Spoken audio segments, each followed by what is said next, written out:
Welcome to Movie World, the place where we only talk movies. I'm Andy Signor, and I'm here to review Pixar's latest, Luca. Look, I have to say right out the gate, I am a huge Pixar fan, and I get extremely excited when Pixar is making something original and not just making a sequel to one of their popular IPs. And so when Luca was coming out and the teaser came out, and I saw some illustrations from one of the, I think it was the D23 convention, I was excited. It looked really interesting. It looked fresh. It looked kind of stop motion-y. And in fact, the film does have this really cool aesthetic to it. And so I was really excited to give this film a shot. The film was supposed to open theatrically. However, Disney has decided to put this as a Disney Plus exclusive. You're not going to have to pay for it. It's just going to be just like Soul last year. They seem to want to put these original Pixar movies as exclusives to entice people to stay subscribed or to go subscribe to Disney Plus. It's an odd choice, and we'll get to that in a little bit. I want to just review the film first. Overall, I got to say, I really did enjoy this film. Is it the best Pixar's made? No, but it's a really cute, adorable story. The animation is gorgeous, absolutely stunning animation, as Pixar often does. Even when the movie's bad, I'm thinking Good Dinosaur. The animation always comes through.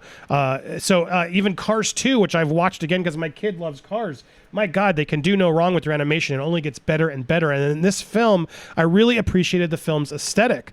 The film focuses on our lead boy, Luca, voiced by Jacob Tremblay from Room, Wonder, and he meets another boy named Alberto. Now, the gag of this movie, though, however, is that actually, before I even get there, I forgot. I wanted to remind you. This is from director Enrico Casarosa, who did a wonderful Pixar short. If you haven't seen it, I love the Pixar shorts almost as much as I love the movies. And La Luna is a fantastic one. This was the first thing he really did as a director, and this is what got him to be able to do Luca. You'll notice the aesthetic in the film similar. Another large mustached man appears in this wonderful character, and my gosh, that cat is adorable. Love the cat. But Luca really focuses here on Luca and Alberto. Now, Luca is, they both really become fish out of water, where they live as sea monsters under the water. And when they come out, they became human. However, if they get wet, their sea monsterness comes back and they have to run away and hide. So they go to this town that is afraid of the sea monsters, that hunts the sea monsters. But they go out and they're just trying to experience life. Gelato, Vespas, all of this taking place in this amazing town. And I guess it was a fictional town, Italian Riviera. And so you get to watch these 13-year-olds just sort of live a summer together and become best friends. It's really a story of these two and the friendship. And the director even said that it's a autobiographical, sorry, thank you for bearing with me, coming-of-age saga. La Luna was sort of a similar one where he was based that one about growing up with his dad and grandfather. However, he said Luca, in an interview I found, was about his best friend, Alberto. I was really shy and timid and sheltered by my family, and I met Alberto, who was a very free. His family wasn't around a whole lot, and he was able to chase around and get into trouble. It got me out of my comfort zone, and I love how these friendships challenge us and help us find out who we are, even to the point of changing each other. And the fun part was growing up in the Riviera and having amazing summers in this coastal town. It really you get that vibe on the choices that he said.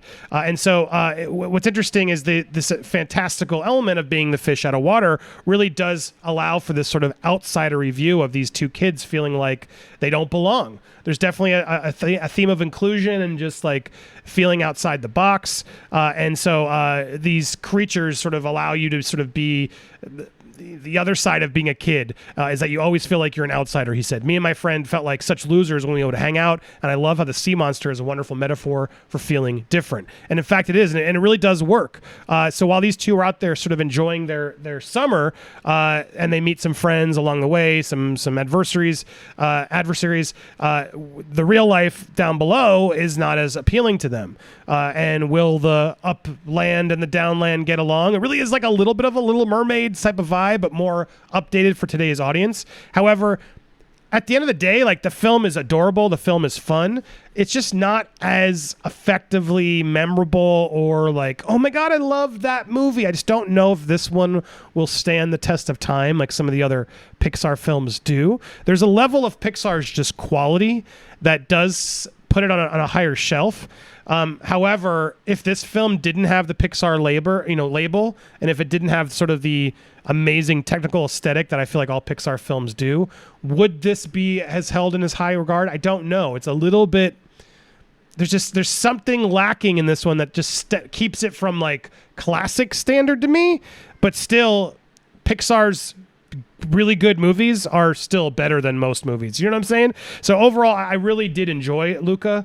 It's just adorable. The storyline of inclusion is great. The adventure is fun. You really do feel it becomes a story of the two friends. It's a tale of friendship and sort of how friends can challenge you, change you, be there for you. How do you adapt to make sure you were there for your friend and stick up for your friend and get angry at your friend, and all this sort of going along with sort of I want to also do something than what I am. Like, I don't want to just be a sea monster. I want to learn more and have the opportunity to see outside of my world and go to these other places are all the themes that Luca is going to teach you and your kids, which I thought was wonderful. Overall, Luca, where would it rank is what the other question I wanted to challenge myself. Where would it rank among other Pixar movies?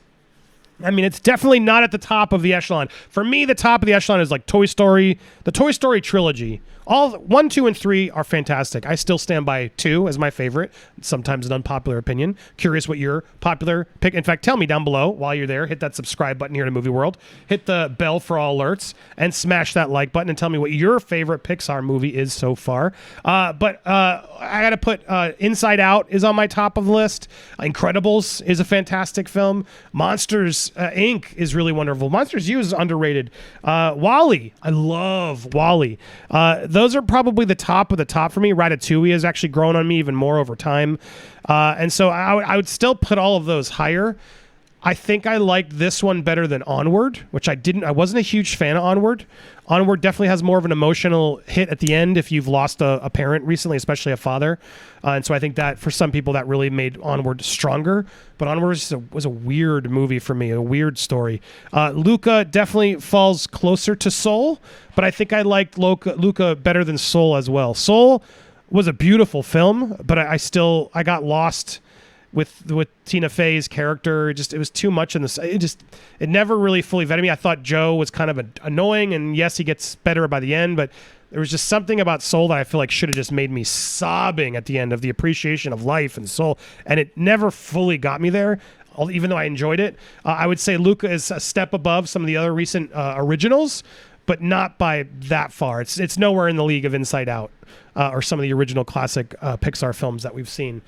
So overall, yeah, look, I don't want to seem like I'm against it. Overall, it's a cute, wonderful film, especially since it's on Disney Plus. Absolutely, give it a go. The animation is stunning. It really does feel like it's a stop motion, like Wallace and Gromit feel to it when you see these two. I mean, like, where's that one shot of the two kids? Do I have it here? Yeah, like there's just such a good texture and color and vibrancy to it that makes it feel like they moved it around. Like what's that?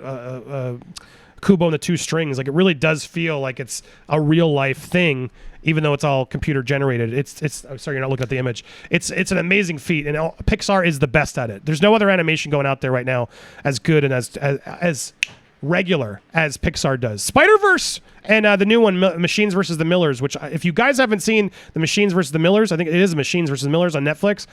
Hands down, best animated film of the year. Wonderful, wonderful film from Lord Miller. Highly recommend that. Go watch that one along with Luca. Two wonderful family films to watch. What do you guys think? Are you excited for this? Where does this rank in your Pixar ranking if you've already seen it? I want to hear all your thoughts. Thank you guys so much for watching. Stay tuned for more here on Movie World.